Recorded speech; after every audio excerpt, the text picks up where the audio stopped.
After my divorce, I sought refuge in a quiet cabin far from the city's noise, desperate for peace, for solitude.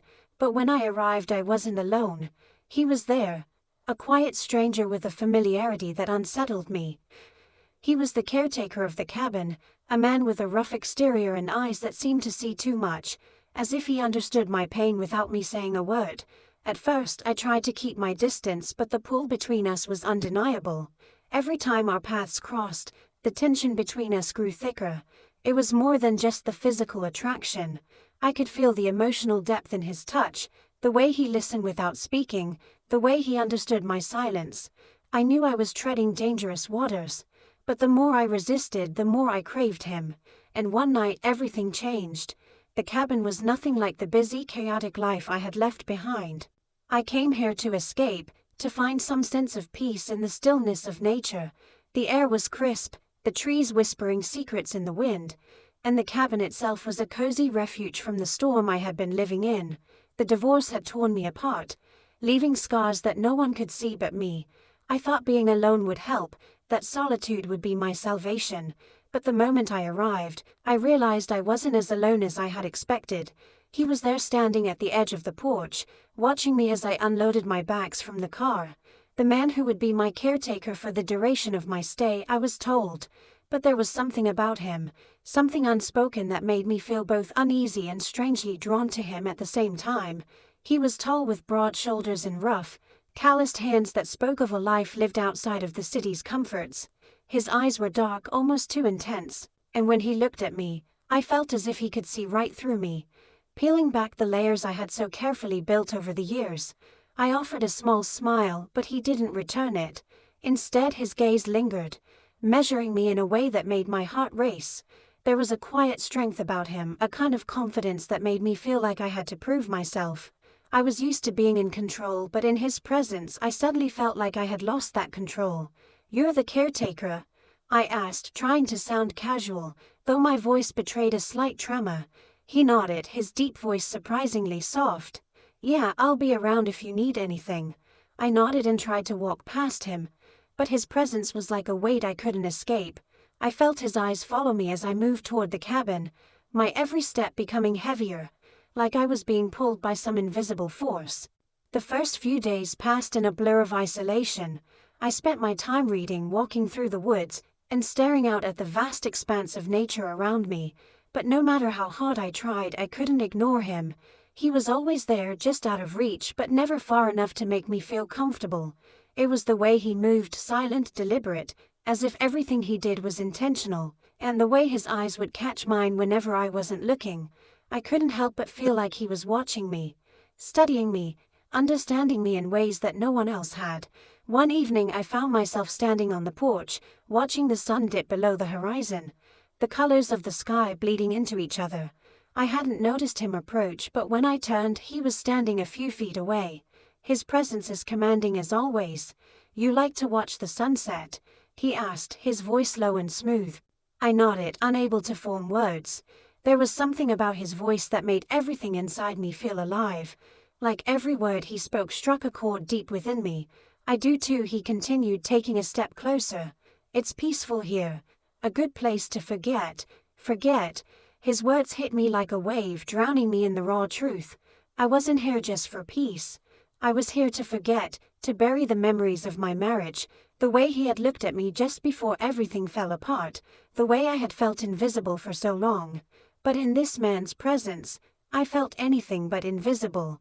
I swallowed hard, unsure of what to say. "I'm not really here to talk." He didn't say anything for a moment. Instead, he took a step closer, his gaze never leaving mine.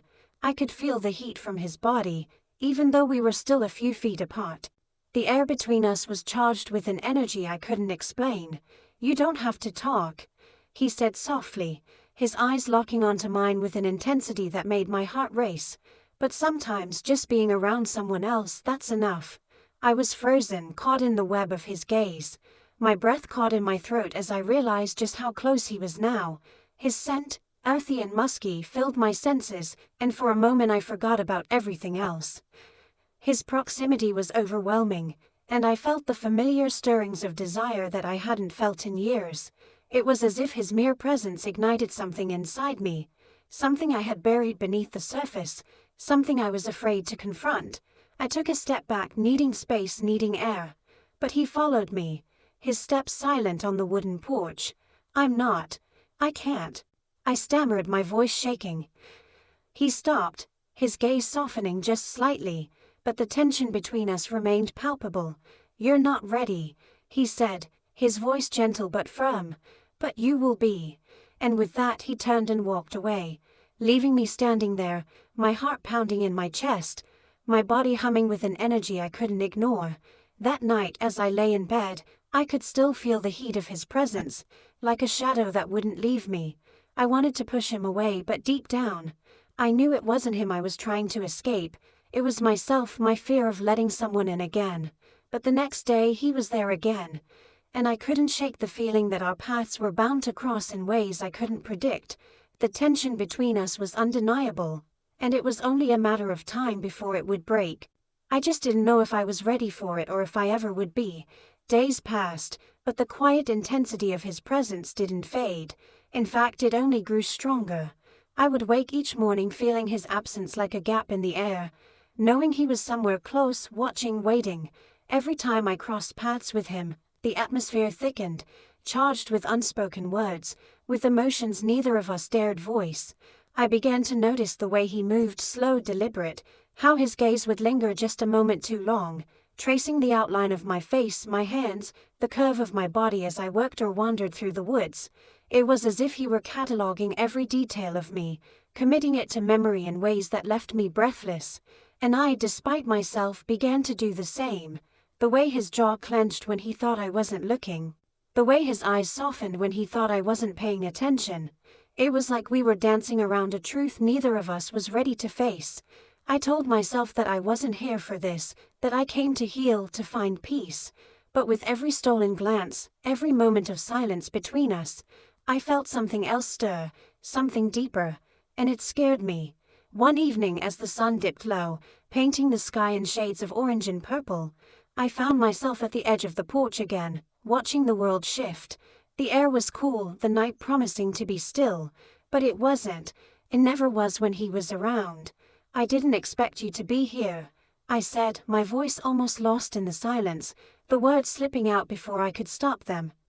He appeared from the shadows, his presence unmistakable, as if he had been waiting there for me to speak. His eyes were darker than the night around us, and the way he looked at me felt like a touch. My heart skipped. "I wasn't sure I should be," he replied, his voice low and careful. He was just the caretaker after all. But he stayed, and with each passing day, I felt him drawing closer, as though some invisible tether was pulling us toward each other.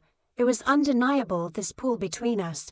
It made my heart beat erratically, like a drum that couldn't find its rhythm.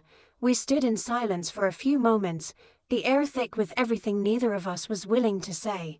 I turned my back to him, pretending to watch the last light of the day fade into night. But the truth was I couldn't stop feeling the weight of his gaze on my skin.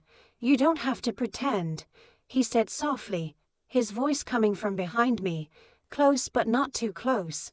I didn't turn around. Not yet. My heart was pounding too loud in my ears. I didn't know if I could take the weight of his words, of his presence, of whatever it was I was feeling. "I'm not pretending," I said, my voice barely above a whisper. "I just need some time to heal." His words were so simple, but they felt like a challenge. His tone wasn't mocking, but it wasn't comforting either. It was a question, a quiet probing, one that went straight to the heart of everything I had been running from. I swallowed hard. My throat felt tight, my chest constricted. "I don't know if I can heal." I turned to face him, my eyes meeting his.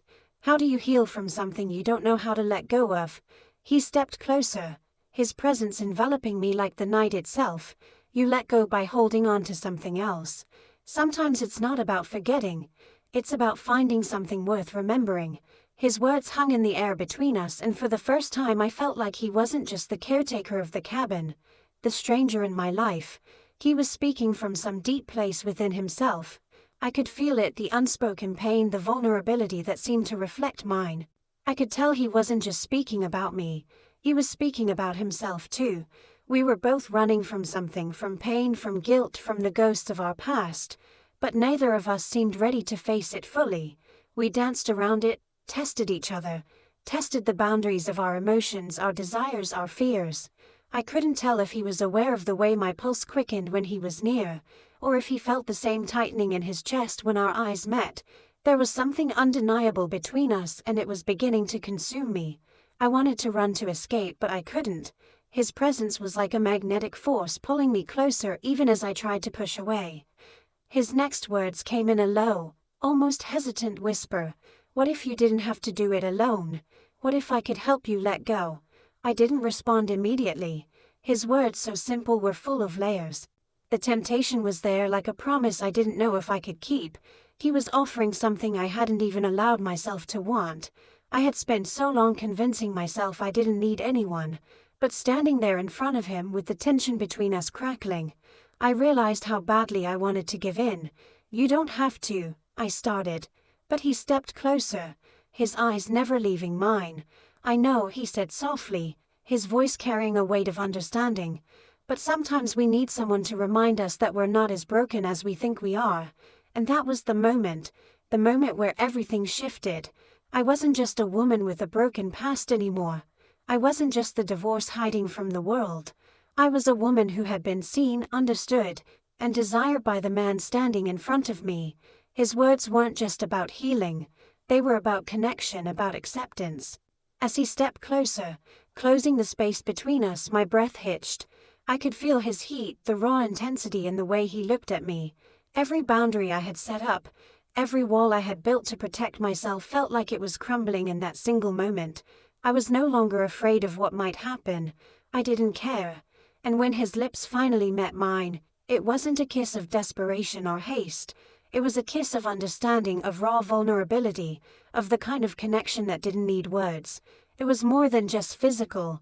It was emotional. It was everything I had been running from and everything I needed. The moment was electric. It was everything I had been afraid of, but in the most beautiful way possible. The kiss lingered in the cool evening air, more like a shared breath than an action.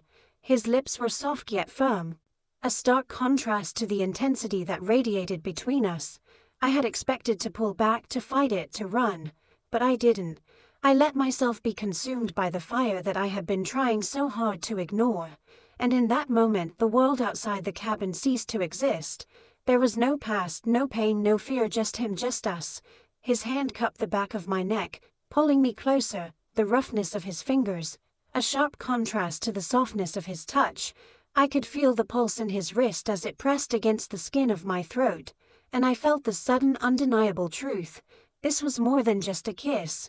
It was everything. I pulled back, but only just enough to look into his eyes.